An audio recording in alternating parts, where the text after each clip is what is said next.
Pomnishi goes with e4. And as does Carlsen in our featured game, Magnus Carlsen opting to go with the Spanish opening here. Anish Giri playing the Berlin defense, infamous for being incredibly difficult to break down.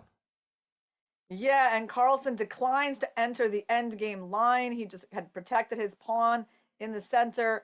And they're entering some main line theory for this anti-Berlin, aren't they?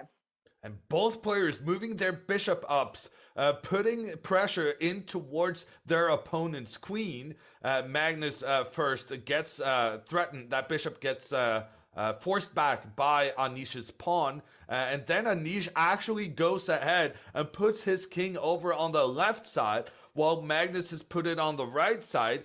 Opposite sides castling like this often bodes well for an exciting match.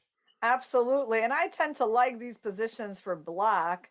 I mean, black has an obvious plan of playing g5 very soon, then possibly knight h5 or pawn h5. So Carlsen just retreated his bishop, anticipating that attack.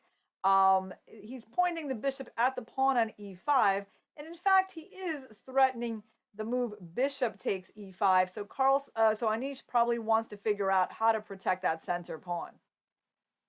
And can he do so while trying to ramp up his attack, or will he have to go backwards to make that happen?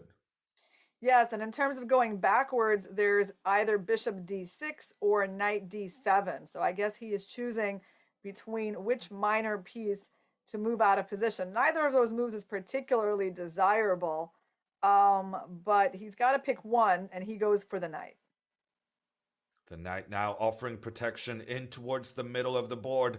Magnus will definitely want to be chasing his pawns up the board, trying to attack that black king. And he starts out by pushing his pawn one step forward, taking control over that b4 square so that the other pawn can keep rolling forward. And that's precisely what he's done. Yeah, we thought maybe black would be starting his attack faster, but actually Magnus is the one who wound up, after this clever bishop g3 move, to be the first one to be advancing his pawns. And I think, okay, there's a good trend in the game for white, but Anish is catching up with him by pushing his pawn on the king side. Both players rushing their pawns forward, trying to make life difficult for the opposing king. As Anish pushes forward on the king side, Magnus decides to take this moment to try and stop the advance of the black pawn. Magnus putting his pawn in the way so that Anish cannot continue further forward. It honestly feels quite dangerous for white. Like, even though white's pawns are far advanced, like, he can't really open any files on that queen side. Every pawn move he makes will be responded with by black closing up the file. And there is an open G file now heading towards white's king. So I don't know. I like black's position, but what's your opinion on over here, Yoon?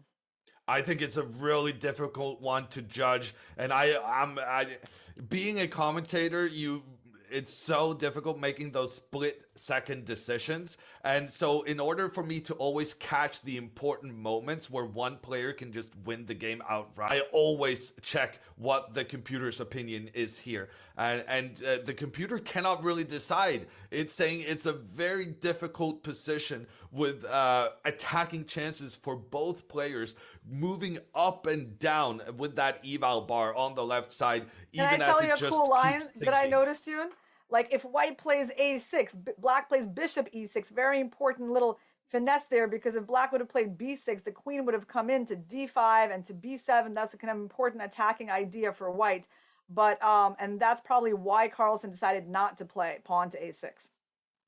And once again, we see that plan you mentioned, Irina, the bishop coming in to force white's queen away from the middle of the board. Anish has that pressure. He is the one who has managed to open up for his rook, pointing down towards the opponent. Unfortunately, this has taken him a lot of time to figure out, and he's down a full minute on the clock. in these blitz matchups. The situation on the board, of course, the most important. But even when you're looking good, if you're down massively on time, that could be a huge issue down the road. I love Anish's position. It seems so much easier to play. Like he's just going to go rook d to g8, queen to g7, and h4. It's like a really simple plan, and I feel like Carlsen's got to bring his A game to save this one.